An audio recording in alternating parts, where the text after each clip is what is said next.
Become the best version of yourself at work, at home, and everywhere in between. You're listening to All We Know About the Stuff We Know.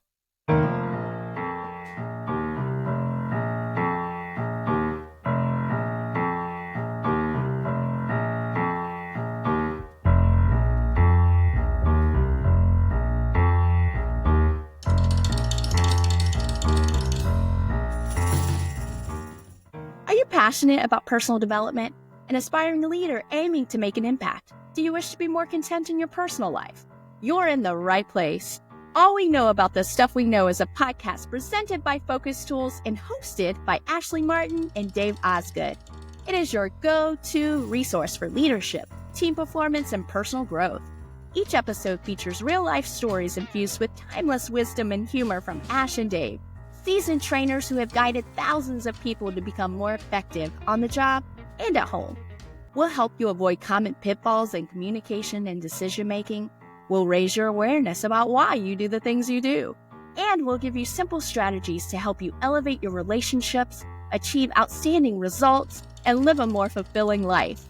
If you're ready to grow professionally, personally, and beyond, this podcast is for you. This is All We Know About the Stuff We Know.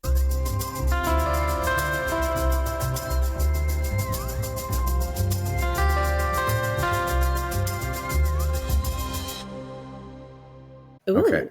Ooh, you sound different. Really? Why? It's louder. It's Oh, nice. okay. All right. I enjoy this moment. Well, I'm glad. 15 years if we didn't enjoy all of our moments together. I know it. Oh, it would have been terrible. It would have been so terrible. Okay, wait, let's do a little testy test. So this is my voice with the microphone facing towards me. Okay. And then this is my voice. I'm keeping speaking, but I'm turning it. And this is my voice when it's away from me. Do you know? Well, the first one was better. Yeah. Yeah. Which Right. I'm glad we're recording because I'm going to come back to what we're doing right now. Do that again. Okay, All right. so right now the microphone is facing towards my voice, and Yep. now as I'm speaking, I'm turning it away from my voice right Okay. now. Yep. Do you notice? Yeah, so interesting. If you hadn't given me the second option, I would have been like, okay, yeah, that's fine. But I didn't know if it was the best until you gave me the second option, which was clearly inferior to the first option. All right. So hang on to that little nugget because we're going to come back to that. And just to clarify, the second option was away from my voice, like Correct. having the microphone Yeah. backwards, aka wrong.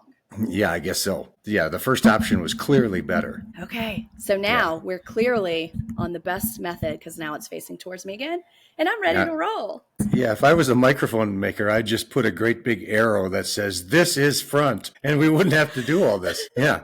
Hey, this is front. Face it towards your face, dummy. All right, let me mute myself while I clear my throat. Let me clear my throat. Ba-da-da-da-da-da-da-da. Da-da-da-da-da-da-da-da. There, I'm clear. Da-da-da-da-da-da-da. Do you know that song? No, what song is that? It's this rap song from the 90s that we danced to like in high school. It must be like a New Orleans DJ Jazzy something. You know I don't what? know. I didn't have time for that in the 90s. I was trying to earn a living. Oh, I was earning my life back in the 99. But no, this song is like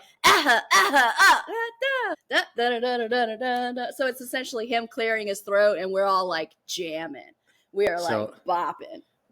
So this guy must have said, I clearly can't sing, so I got to find another way to make music. I'll just cough. Bro, it's a bop. I'm going to send it to you. You'll be bopping by the end of the day. I'll be bopping, that's for sure. That's for sure. Well, are you ready to talk about the fourth thing? Oh my gosh.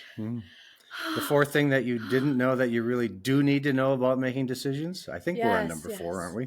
Yes, we are on thing 4. And in case you missed it, we have been recapping the top 5 things that you didn't know that you needed to know about decision making. And we've got episodes, things 1, 2, and 3. Today is thing 4. And now we're on number 4, and here it is. Are you ready? Drum roll. All right. Listen carefully. If you want to be a really good decision maker, you have to be non-binary. That that just sounds bad in this like climate that we're in right now. It just sounds really bad. Yep. If you want to be a really good decision maker, you have to be non-binary. There's no two ways about it. I suppose you want me to clarify? Yes, please, please, for our listeners who are thinking one thing when you are clearly meaning another. I'm clearly meaning another thing. Yes, exactly. So keyword there is binary. Okay.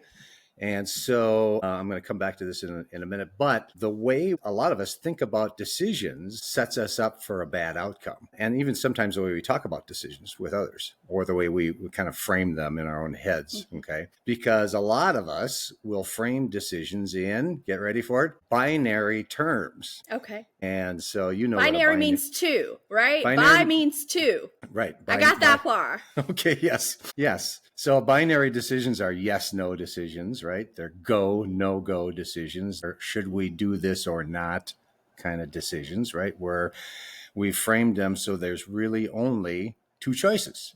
Okay. And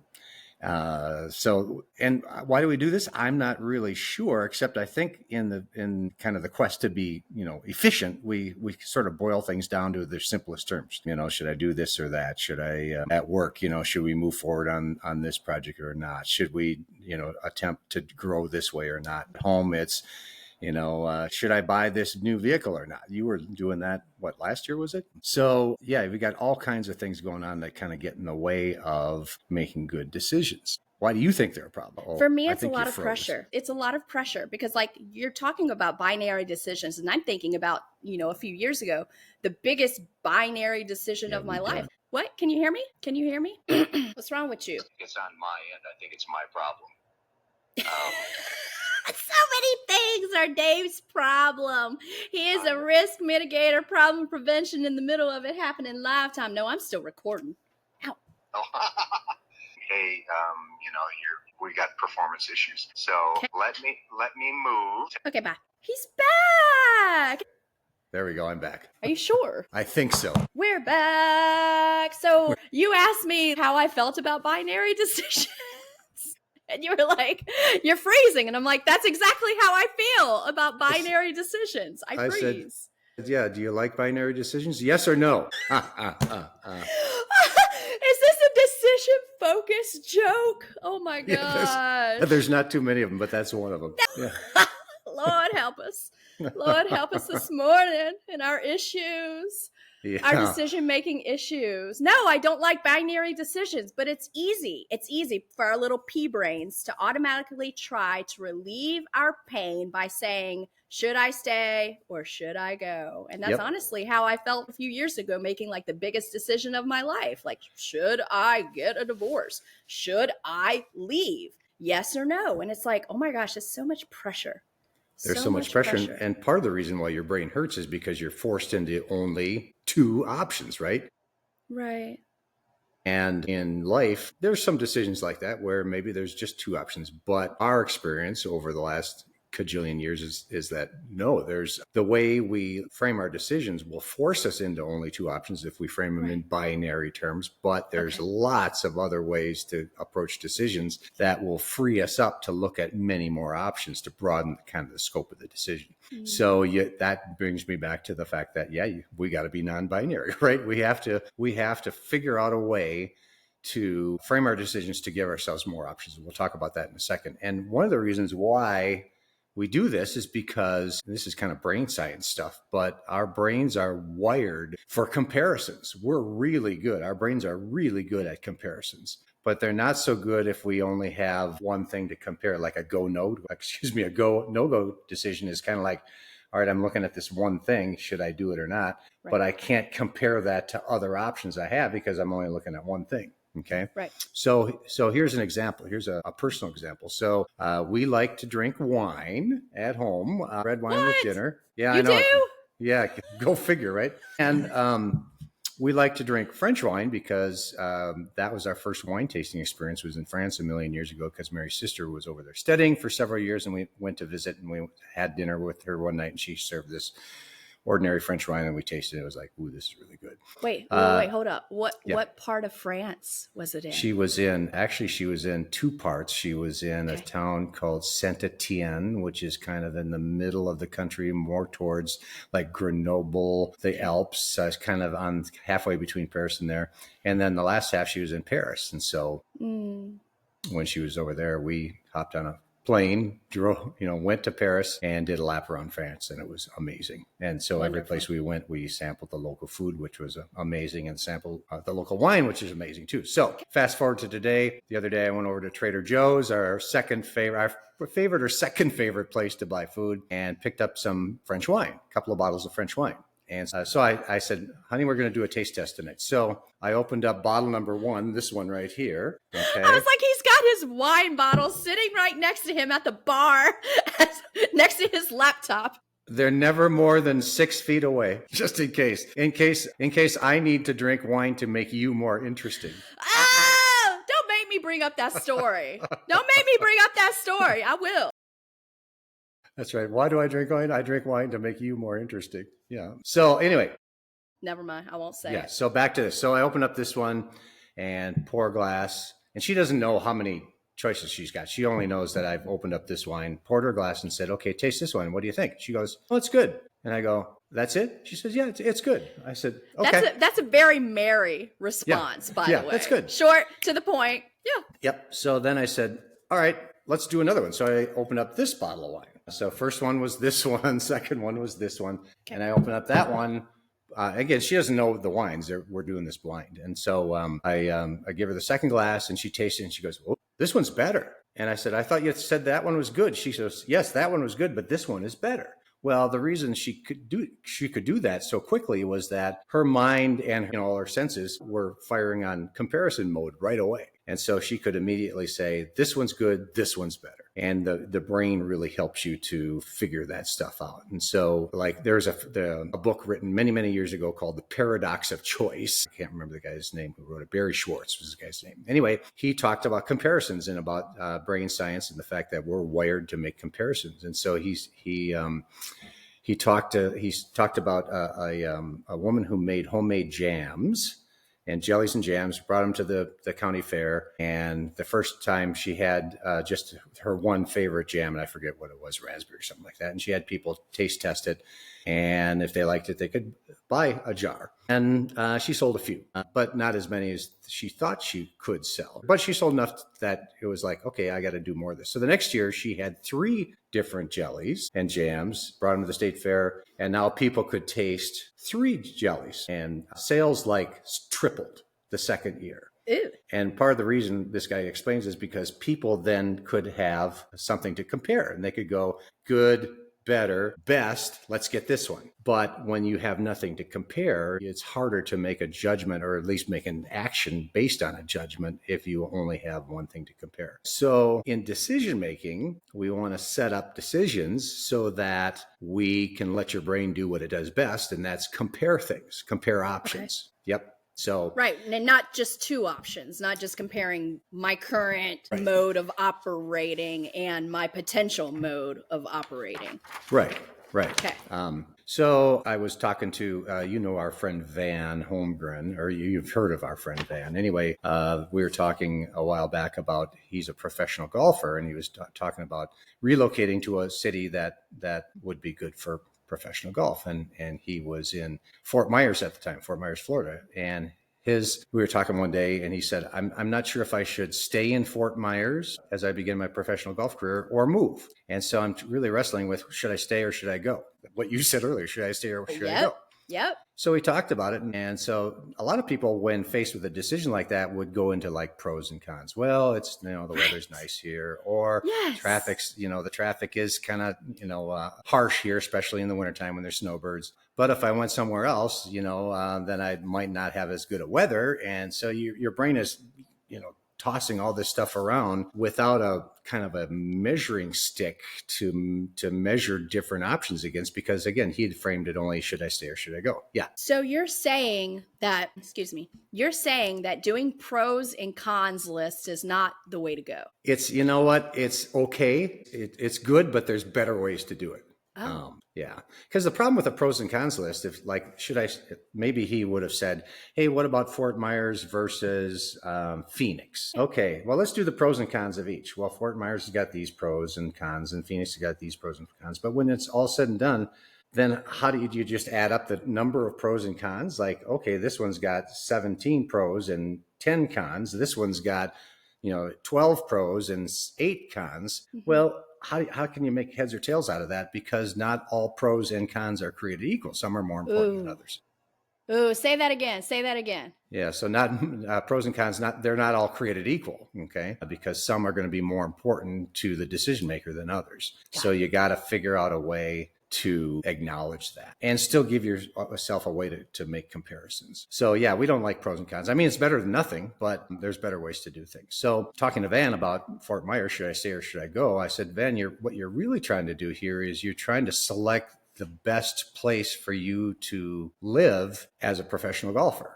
Choose best place to live for me. Okay. And right now you're looking at one option and trying to figure out if it's any good. So what we really need to do is reframe the decision, restate the decision to give yourself more options. And so I just said it a second ago. I said, how about we do this? How about we start with, let's find the best place for me to park, to live as a professional golfer.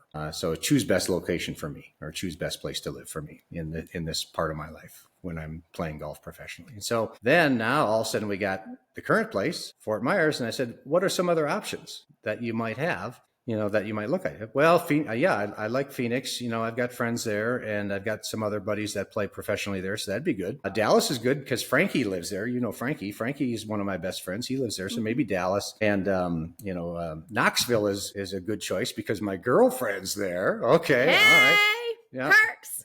Let's weigh that pro a little bit heavier. Exactly.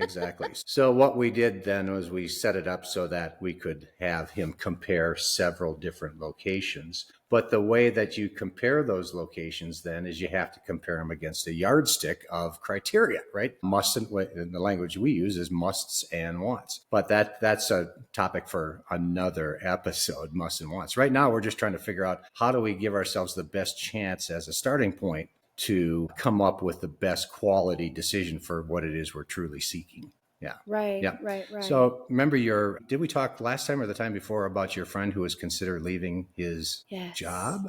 Yes. Yeah. Yes. What about him? Well, you described it as he was struggling with whether to stay in his job or leave. Correct. Right? What's that? Binary decision, right? Should I stay or should I go?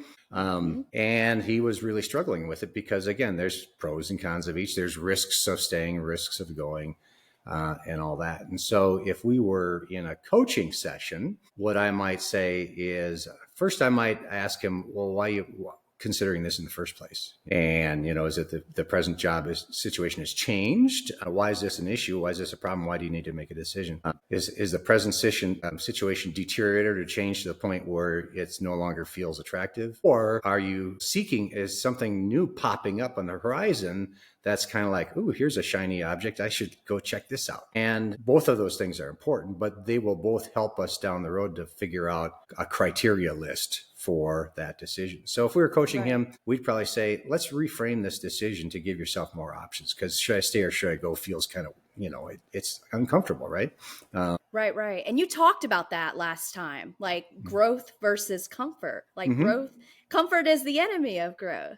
Right. Yep. Yeah. And so now we can take that concept and we can build it into the decision by starting out the decision in a way that gives us multiple options. Okay. And so what I would say is, instead of should I stay in the job or go, I would say something like, let's reframe that to choose best job scenario for me. Mm-hmm. Now we can create a lot of options. Well, current job scenario is one, and then there might be some other job scenarios. Maybe he's had an offer from somebody else and he's weighing that offer, or maybe he's always thought about a career change for some reason. And or maybe he's going out on his own as an entrepreneur. That's another option. Yep. Maybe he's going on his own as an entrepreneur. So now all of a sudden we've got multiple things to look at. Sure. And he doesn't feel kind of penned in by one, an either or decision. And so starting that, think about how narrow a decision is, how a little of a circle you're looking at versus a wide circle. The binary decision is a tiny little circle, right? You're either, it's either go or no go or yes or no. By reframing a decision to give yourself options, you've widened that circle. You've created more opportunity and options. You've given your creativity a chance to show up in the decision, right? That's what I really noticed about myself, after, being embedded with you guys for so long and knowing the process. I had to say to myself back then, it wasn't should I stay or should I go? I had to say, choose best life for Ashy. And it took a very negative, hard, trying situation and opened up possibilities. I mean, it opened my heart. It made me happier because we had creativity at play then, right? Yep. I could choose whatever I wanted that was going to fit for me rather than just this or eh. Yeah.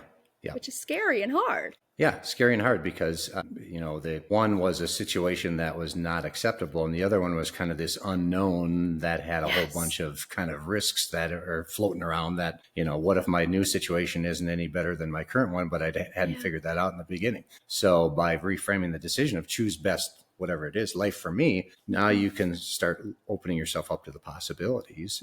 And then, again, this is probably more for next episode, but then you can create a list of things, a list of factors that are really important. Okay. Some are going to be more important than others. Some might be mandatory. Terms we use, of course, are musts, but there's some things that are musts and other things that are more like wants. And again, we'll kind of dive into that in a future episode. But in the beginning, if you don't give yourself a chance to look at those options ever, you've shut yourself out to the possibility of something really good that you weren't able to look at because you stated your decision in binary terms rather than non-binary terms, right? Yeah. So, and isn't that the regret of life? People on their deathbed, they regret not taking those risks, not doing the uncomfortable thing and living a little bit bigger.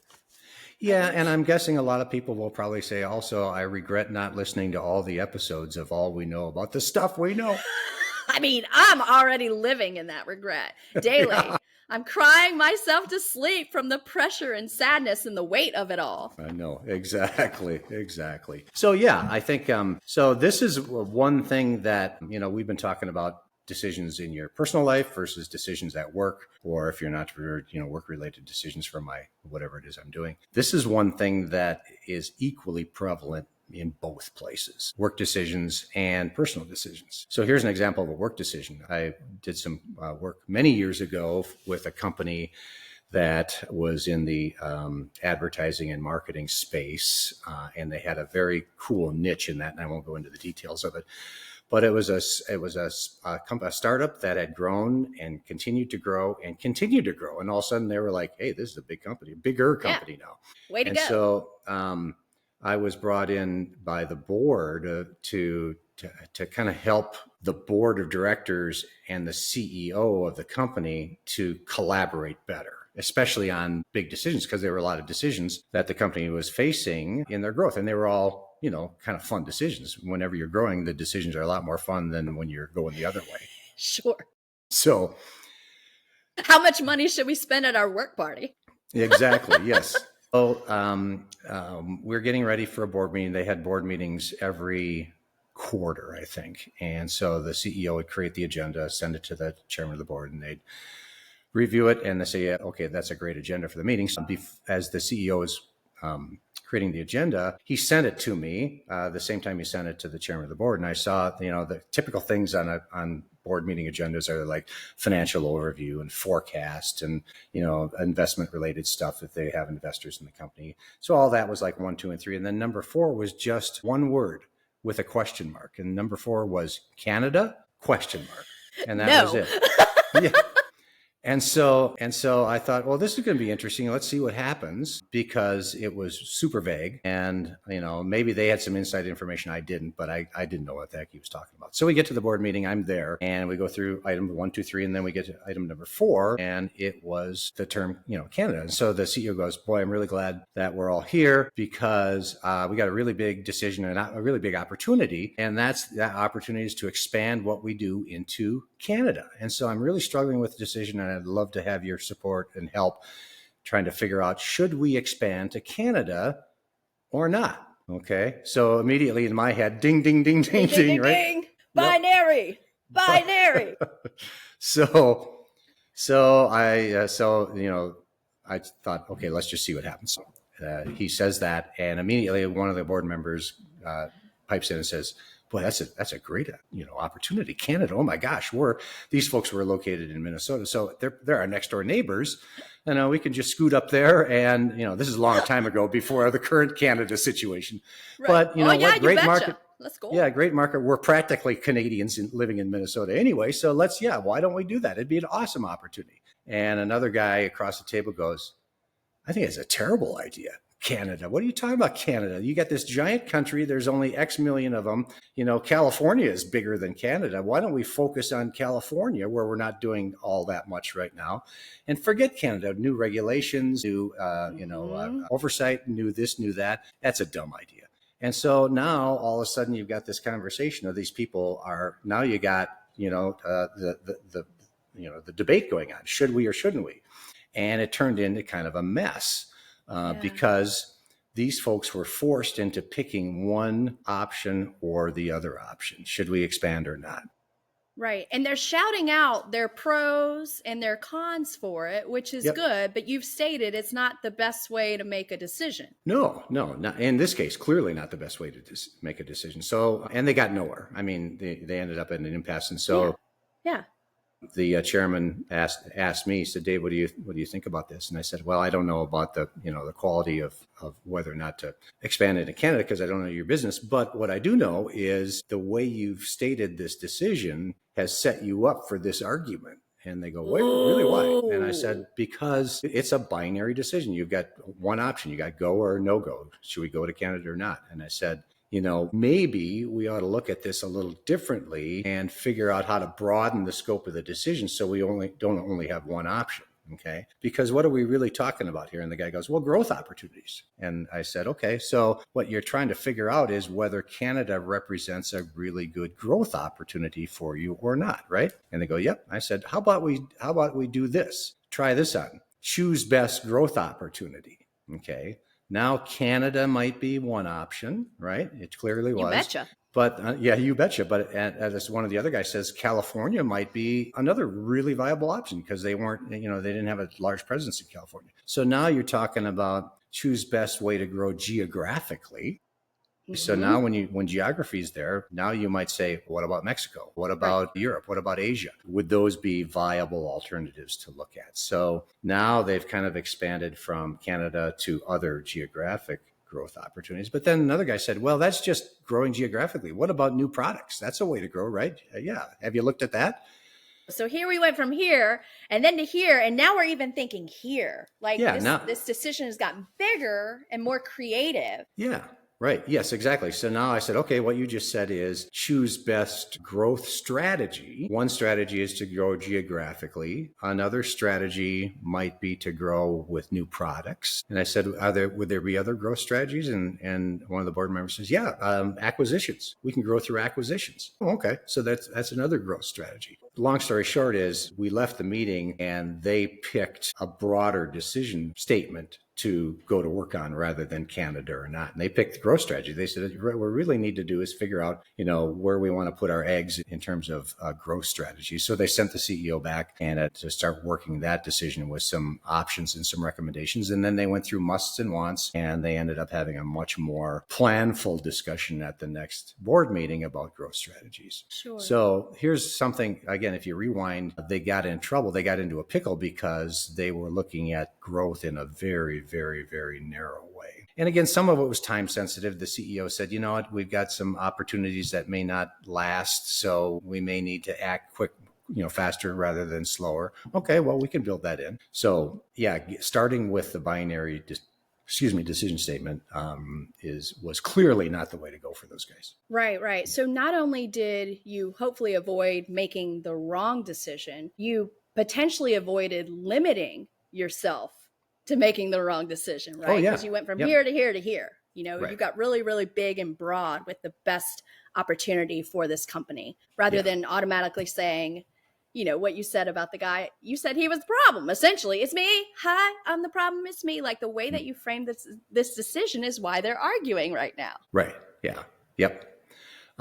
But again, in the heat of the moment, it's funny, your brain also wants to react to something. And so if someone asks you that question, should we stay or should we go? You'll probably have a kind of an initial quick gut level response. You have a gut reaction. Absolutely. Yep. And that's the great thing about choices is like, what's for dinner? I don't know.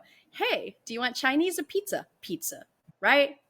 It helps us make these decisions. It helps you make decisions, yes. Yeah. So most of the time, if we make a mistake, in fact, almost all the time, if we make a mistake, we start our decisions with the little circle, way too narrow. And the challenge is then to broaden them to the Goldilocks approach, not too narrow, not too big, but kind of just right? And so finding a decision statement or level or scope that gives you, kind of the right number of options is kind of the way to go. And when we're in coaching mode, that's where we're helping people to try to find that. Okay. Yeah. Okay. Yeah. Okay. Hey everyone, Dave here. Hey, I've got a question. Are you ready to make better decisions at work and in life? Well, then check out our decision focus workshops and online courses. Our live workshops give you proven tools, immediate application, and hands-on support. Or you can choose our self-paced online modules, each one just 1 to 2 hours long, and all are packed with tools for better problem solving and better decision making, and all are supported with easy-to-use Excel templates.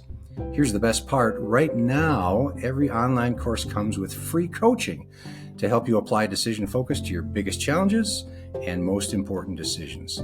So level up your decision-making power and confidence. Head over right now to focustools.com to learn more. So interestingly enough, you can also have too many options, right? You can frame a decision where you have too many options. So back to the jams and jelly story. Okay. So, the person went the second year with 3 jams. First year, 1 jam, low sales. Second year, 3 jams, big sales. Third year, she goes, well, I'm going to knock it out of the park. I'm going to create a dozen different jams and bring them to the fair. Now, we're ready to go big.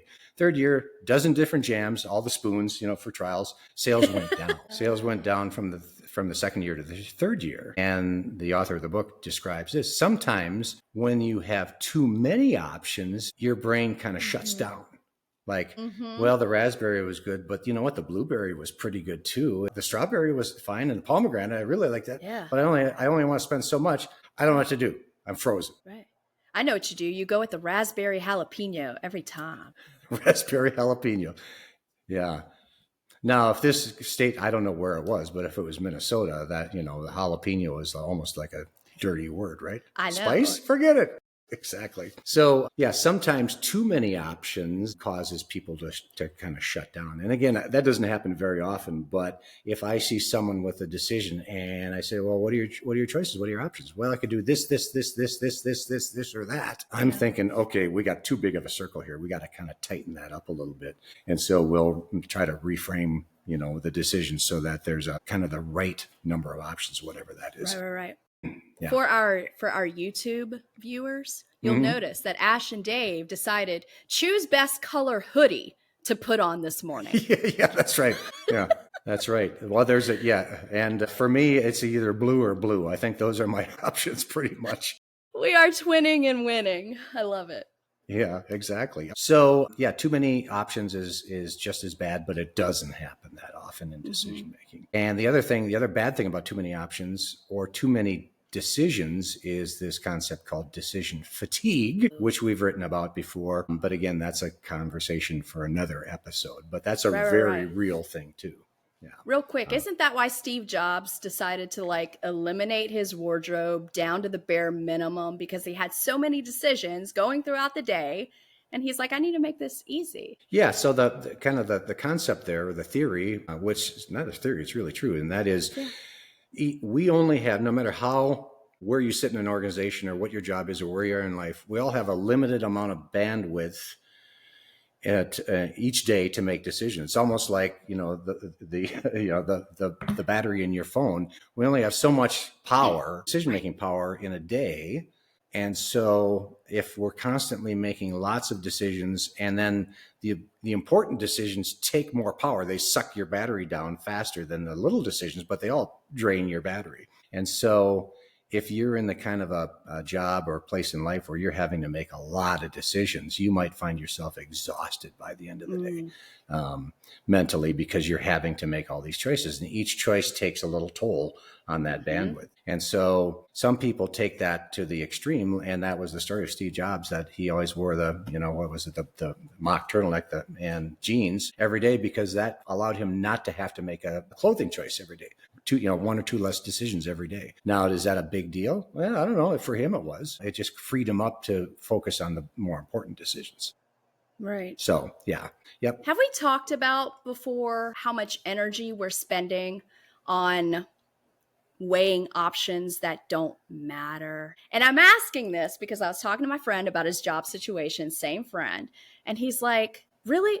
Like, part of my thing that I'm doing during the day is like, I'm trying to decide which route I want to take to work and which route I want to take home. And do I want to go this way? And do I want to go that way? And I'm not quite sure. And like, you're weighing all of this out. And I'm like, really? Just drive. Well, there's kind of two parts to that that story, because what you're describing is somebody who might be so uncomfortable in kind of their mode that they're questioning a lot of stuff each day. Like, if I don't have a lot of decision-making authority at work, maybe I use my bandwidth to make smaller decisions during the day, like the route to work, or, what to have for dinner or whatever. And I spend more time than I should on those because I've got the bandwidth, because I'm maybe not using that decision-making power at work or other parts of my life. So that might be part of it. So that's he had mentioned that it's easier to make decisions at work. He's like, I have that kind of gut check. I know what I want. And I'm very direct, and I can make things happen. But when I'm alone, I'm like, I don't know. Oh, what if I get it wrong? What if I do this? Remember what it? If I do yeah, that? Yeah. Well, that's a good point. Yeah. Or he might be one way at work. He might be. Remember in one of our earlier episodes, we were talking about satisficers versus optimizers. Okay, at work, if he's making fast decisions, he might be a satisficer. Like, it's good enough. Let's go. Versus at home or in his personal life, he might say, you know what, I've got the ability to really make this the best thing I can make it. And so I choose to spend more time and energy on it to optimize those decisions. Something as silly as a route home. Of course, you could rely on Google Maps, or you could rely on your own intuition. Hey, I wonder if I went around the corner here and down this street, if I could get home faster. Let's try it and see what happens. Yes. We want to enjoy our journey. We want to have the right music on. We want to not hit traffic. We don't want to get angry about the people in front of us. We want like the smoothest way so that we can transition from work to home and vice versa. Exactly. So a couple more comments on being non-binary in your decisions. I just laugh every time you say it. So if we're coaching somebody or talking to somebody who's framing a decision in binary terms, the first question that you should ask, and for our viewers out there, the first question you should ask yourself if you're facing a decision in binary terms is, why am I making this decision? What's driving this decision? And so like the job situation, what's driving this decision? Well, I'm unsatisfied with my job at work. Okay.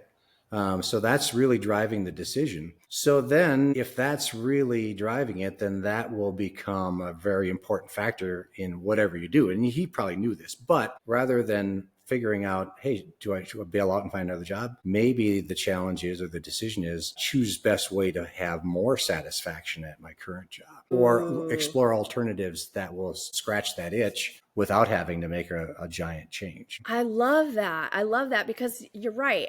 I don't have to uproot my life, but I can think about the decisions that I could do currently in my situation that can help. Yep. And try that and then move on to phase 2. Right. So it's almost like, the question is, well, why are you even facing this decision in the first place? Okay. And so whatever that reason is, then the next question is, are there other ways to achieve that than this decision scenario you're putting in front of yourself right now? And a lot of times there are, especially if the decision is in response to a problem. I got a problem at work, and so I'm thinking about bailing out. Okay, so what's the problem? It's this, and that. All right, so leaving is one way to solve that problem. Are there other ways you can solve that problem in your current scenario? And again, you're open that person up to creativity and other problem solving in their brain that they might not have considered.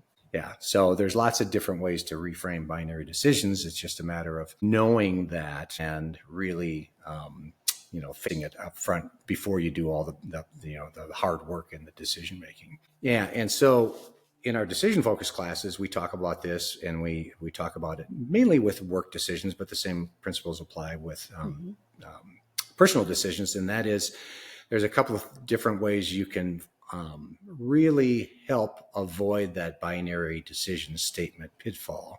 And one of them is this. Usually when we are making binary decisions, we're asking questions. Should I stay or should I go? Should I live here in Fort Myers or should I go somewhere else? Should I buy this new vehicle or not? So when you state things in question form, it's kind of pushing you towards that binary decision statement. Okay. So, okay. Yeah. Okay. Okay. So instead of asking a question, we'll want you to make a statement. Okay. And that statement will begin with a decision verb like choose or select. The statement I was thinking of is, I hate my life. I don't like my job. So that's not what we should do, right? No, but that was the pain that preceded the binary decision, right? Yeah. I hate my job. Next statement, should I leave or not? Okay. Yeah. So that's kind of problem and decision statement all in one. Okay. So again, instead of should I leave my job or not, I would change it to a statement that starts with choose or select or pick or something like that, and say choose best job scenario for me. I was talking to a friend the other day, and he's recently retired, and so now he's thinking about expanding his horizons. And there's an online course he really wants to take, but it's expensive, and so he was like, should I take this online course or just pass on it? And I said, of course, ding, ding, ding. Yeah. Binary decision statement. Yeah. So I asked him, I says, well, why are you considering taking this online course? He says, well, I really want to learn this. It was about 3D printing and some other things. I really want to learn about 3D printing. This online course looks like a really good way to do it, but it's kind of expensive and And I said, so really then is your objective to learn how to do 3D printing? He goes, yeah. I said, okay, well then maybe you rephrase the question, turn it into a statement. And that would be like, choose best way to learn 3D printing, how to do 3D printing. Online class might be one. There might be multiple online classes. There might be something at the local technical college you could go to. Right. So, yeah. You know what that does, Dave? You know what that does? It gets us on the Google. Instead of like responding to the Facebook ad that showed up in our feed about this really cool 3D printing online course, it's like, wait a second. Are there other options out there? Let me get on the Google. How do I learn about 3D printing? Oh, look at this free thing. Oh, look at that free thing. Oh, we have many options. Oh, now I'm overwhelmed. Oh, crap. I can't do that now. Now I got too many choices. No, I got too many choices. Okay, now maybe I got to narrow it down. Maybe it is, you know what? I just want to look at online content. I don't want to go somewhere and sit in a classroom with other people or in a lab somewhere. Yes. So maybe then I'll narrow it to just online content. Okay, well, now we've narrowed it down. And maybe it's online content that costs less than X, Okay, we've narrowed it down a little bit more. Yeah. Okay. Or online content that's only self-paced, not live online classes. Narrowed it down a little bit more. So one of those levels is going to be the level that's right for that decision. And I can't tell you which level it is. You have to figure, as a decision maker, you have to figure that part out. But so you don't tell us what to do? Like you don't hold our hands and say, Dave, what should we do? And you're like, do that. Move to Canada. That sounds amazing in the winter. We were working with a team once whose team leader on the DISC scale, D-I-S-C, was super high D, dominant. Okay. And we were talking about the definition of teamwork. What does teamwork mean to you? And people were talking about all these nice flowery statements of teamwork. And it came to this guy and they said, what does teamwork mean to you? He says, that's simple. It's everyone doing what I tell them to do. They're being a team. They're being a team. Look at them go. They're shining. They're living their best lives. Yeah. No, we don't tell you what to do in decisions, but we can help you get the best chance at making a good decision for what you're trying to accomplish. Yeah. And that binary decision thing it's a biggie. So yeah, to the viewers out there, Those are the 2 tips. Figure out why are you making this decision in the first place, and then don't ask a question, change it into a statement, and start that statement with the word choose or the word select or the word pick. And if you do that, chances are you're going to immediately broaden the scope of your decision and probably come up with a better outcome. Today, when we get done, I'm going to choose best place to go to Taco Tuesday. Do you want a worksheet for that? No, I got it. You got it. I got 3 options. I don't have 7. I narrowed it down to 3. Gotcha.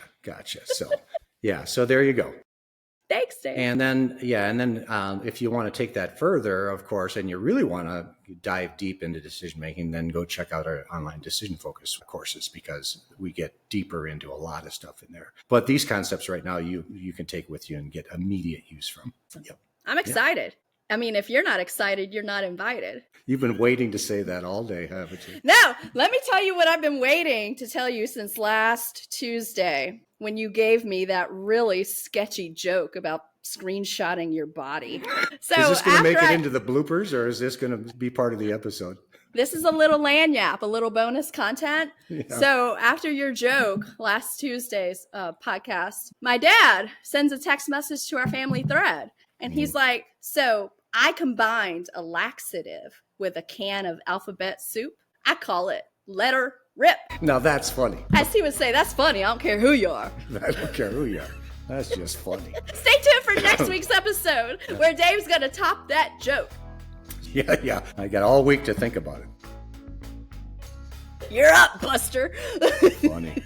Very funny. That's it for this episode of All We Know About the Stuff We Know. If today's show got you thinking and you want to learn more, grab our ebook, 5 Things You Need to Know About Making Decisions. It's short, powerful, like me, and packed with stuff you can actually use. It's our practical guide to help you make smarter moves. You can find it and download it at focustools.com/5things. That's focustools.com/5things. All We Know About the Stuff We Know is built for people like you who want to think better, lead better, and connect better at work and beyond. If this show has sparked new ideas or helped you navigate something really challenging in your life, we'd love to connect with you. Follow us on Instagram at The Stuff We Know Show, or get in touch with us on the web at www.focustools.com. Like what you're hearing? Let us know. Leave a review. It takes 30 seconds and makes a huge difference. Your engagement helps more people find us, and it helps us keep bringing you the good stuff. And hey, make sure to hit subscribe so you don't miss what's coming up. See you next time for All We Know About the Stuff We Know.